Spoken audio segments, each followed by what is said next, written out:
Welcome to the world of Reddit. Whoa.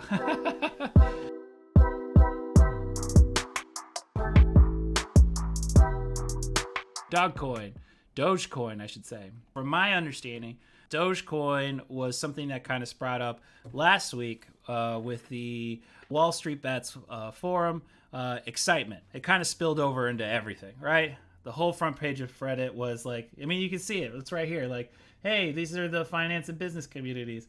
Everything was about investing. It was stock. It was cryptocurrency. It was like, hey, what's next? You know, so Dogecoin, which is a cryptocurrency, just like Bitcoin. A lot of people got together and they're like, hey, let's buy Dogecoin and hold it to the moon. So anytime you see this little rocket ship, that means go to the moon. And basically, some people have held on to this while other people have pumped a lot of money into it, watched it raise, and pull their money out. Very interesting to see what's happening there. I'm going to go ahead and click on comments, see what's going on. Maybe people are still holding. But I've heard a lot of pump and dump going on, which is when people buy very low, and then as soon as it rises, they'll pull all their money out. Okay, to the moon.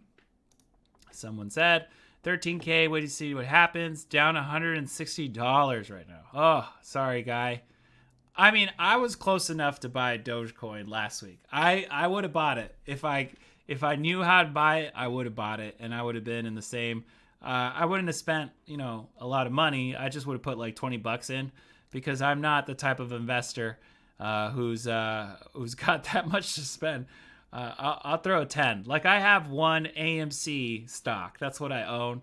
That's all I want to invest. If that grows, I'll reinvest that. If I start from $10 and it grows into like $30, $40, then I'll buy something, like I'll invest, I'll let that grow. But right now I'm just like 10, that's enough. I don't want to lose all my money, $10 is all my money. What GME has taught me in 36 hours of day trading. Okay, so GME, of course, is GameStop. Stocks is different from Wall Street Bets. Stocks is like this is the college graduates. Wall Street Bets is the college frat house. What's really interesting about stocks is right before GameStop kind of exploded, I was on this forum. It actually went into the front page, and someone had actually purchased a lot of GameStop stock. So the stock was probably around 150, and it actually tanked before going to 300. And he was telling us that he basically shouldn't have invested. He went with the craze, and he lost some money. Needless to find out that if he would have stayed in for a couple weeks, it would have been 300. So that's crazy. Okay, so jumped on the GME bandwagon on Friday the 4th at 316. Well, okay. My 36 hours of day trading has already taught me that no matter how this plays out, I will never YOLO on a bubble ever again. So this guy bought, but I don't know if he's holding. Basically, he invested his money into GameStop when it was at its peak. Now that it's kind of tanked, Wall Street Bets, that forum, is still holding on, but this guy's saying he'll never do that again. Okay, the principle seems straightforward. Hedge funds got lazy, greedy, overshortened their positions, bet against a company that wasn't actually going under, and some astute monkeys on Reddit caught them, triggered a short squeeze. Even as someone who knows almost nothing about the stock market, the basic premise makes sense, but the devil's in the details and the hype is blinding. First red flag was when I realized that Deep Fucking Value did not bet on the short squeeze. He bet on the undervalued stock price over a year ago. He has also trimmed his position such that no matter what happens in the squeeze, he walks away with 8 figures. So the people screaming, if he's still in, I'm still in, and look at those brass balls, if he can lose $5 million a day, then I can hold, are really living up to the dumb ape meme. He didn't really lose $5 million yesterday. He lost $5 million in unrealized gains. There is a huge difference.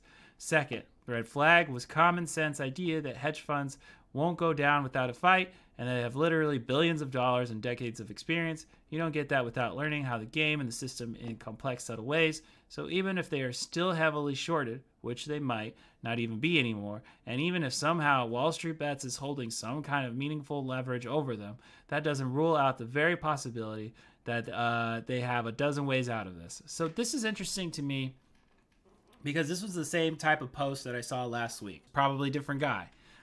Something that I like to do, make sure that I understand, is I always like to click on the user. I always like to click on the user to get more information about them, see what else they're posting about. This is only a way to understand, because sometimes you'll get people that fake post, right? So always check your user information. If you're like, I'm kind of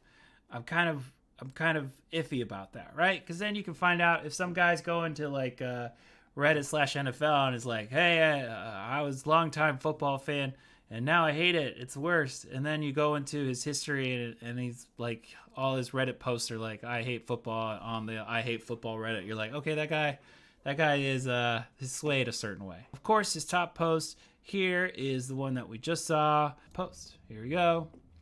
What GME has taught me in 36 hours. Terminal so he's in networking. Okay, cool. Pics. Awesome. He posts pics. Hey, man, he's probably a good person. If you love dogs, you're a good person. That's what I believe. Okay, so he basically did YOLO. YOLO, basically, you only live once. It's when you invest all your money. He's not holding. He is basically taking his money out. I knew I was late to the party. I wanted to gamble. See, this is the thing. He wanted to gamble, right? If you wanted to gamble, there's always losers, there's always winners. That's what's going to happen. So if you wanted to gamble, but now you're like, I shouldn't have gambled, well, then you knew it was a gamble. I don't like to gamble. That's not a me thing. I'm all like, well, I could buy something with that money. Like, I would rather eat my money. You know, like I would rather buy like a coffee and a piece of cake rather than like put $20 in a stock machine. Like that's just something that I would rather do, because to me it's like, I just don't like this button pressing thing. It's just not I'm not a fan of it.